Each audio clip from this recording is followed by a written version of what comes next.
नमस्कार दोस्तों, मैं तुषार जैन, CFO और research head Ajay astro money गुरु और तुषार ग्लोबल सर्विसेज.com की तरफ से आपका स्वागत करता हूँ। आज 31 जुलाई सन 2025। दोस्तों, आज के इस एपिसोड के अंदर हम बात करने वाले हैं अमेरिकी फेडरल रिजर्व द्वारा जो ब्याज दरों के अंदर फैसले लिए गए हैं उसके बारे में चर्चा करेंगे और उसका क्या प्रभाव पड़ सकता है उसके बारे में हम चर्चा करेंगे। दोस्तों, अमेरिकी फेडरल रिजर्व ने अपनी बेंचमार्क फेडरल फंड्स रेट को 4.25% से 4.50% पर स्थिर रखा है। यह लगातार 5वीं बार है जब फेड ने दरों में कोई बदलाव नहीं किया है। फेड का यह कदम बढ़ती महंगाई, मजबूत लेबर मार्केट और वैश्विक व्यापार नीतियों में अनिश्चितता को देखते हुए एक सतर्क रुख को दर्शाता है।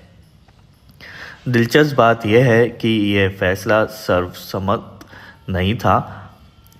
2 गवर्नरों यानी कि मिशेल बोमन और क्रिस्टोफर वॉलर ने ब्याज दरों में लगभग 0.25% की कटौती के पक्ष में वोट किया। यह 1993 के बाद पहली बार है जब बोर्ड में दोहरी असहमति देखने को मिली। यह दिखाता है कि फेड के भीतर भी दरों को लेकर अलग अलग राय मौजूद है। अमेरिकी अर्थव्यवस्था ने दूसरी तिमाही में 3% की वार्षिक दर से वृद्धि दर्ज की है। यह पहली तिमाही के 0.5% संकुचन के बाद एक मजबूत रिकवरी मानी जा रही है। इस ग्रोथ के पीछे मुख्य वजह आयात में गिरावट और उपभोक्ता खर्च का स्थिर रहना है। फेड चेयर जेरोम पोवेल ने अपनी प्रेस कॉन्फ्रेंस में बताया कि महंगाई अभी भी फेड के 2% के लक्ष्य से ऊपर बनी हुई है और लेबर मार्केट में भी मजबूती बरकरार है। उन्होंने साफ किया कि फेड भविष्य की दरों को लेकर कोई भी निर्णय लेने से पहले आने वाले डेटा, आर्थिक आउटलुक और संभावित जोखिमों का सावधानीपूर्वक मूल्यांकन करेगा। पोवेल ने हाल ही में भारत और ब्राज़ील से आयात पर लगाए गए टैरिफ बढ़ोतरी का विशेष रूप से जिक्र किया। उन्होंने कहा कि इन टैरिफ का कुछ वस्तुओं की कीमतों पर असर दिखना शुरू हो गया है। हालांकि इन कदमों का व्यापक आर्थिक प्रभाव अभी पूरी तरह से साफ नहीं है। यह बयान कमोडिटी मार्केट के लिए महत्वपूर्ण है क्योंकि टैरिफ सीधे तौर पर आयातित वस्तुओं की लागत को प्रभावित करते हैं, जिससे उनके दाम बढ़ सकते हैं। फेड के इस फैसले पर बाजारों की प्रक्रिया संयमित रही। ट्रेजरी यील्ड्स में मामूली बढ़त देखी गई, डॉलर मजबूत हुआ और इक्विटी मार्केट्स में मिला जुला रुख रहा। अब सितंबर में दरों में कटौती की संभावना 50% से नीचे आ गई है और ज़्यादातर विशेषज्ञ अब दिसंबर में संभावित कटौती की उम्मीद कर रहे हैं, वह भी तब जब महंगाई में लगातार गिरावट देखने को मिलेगी।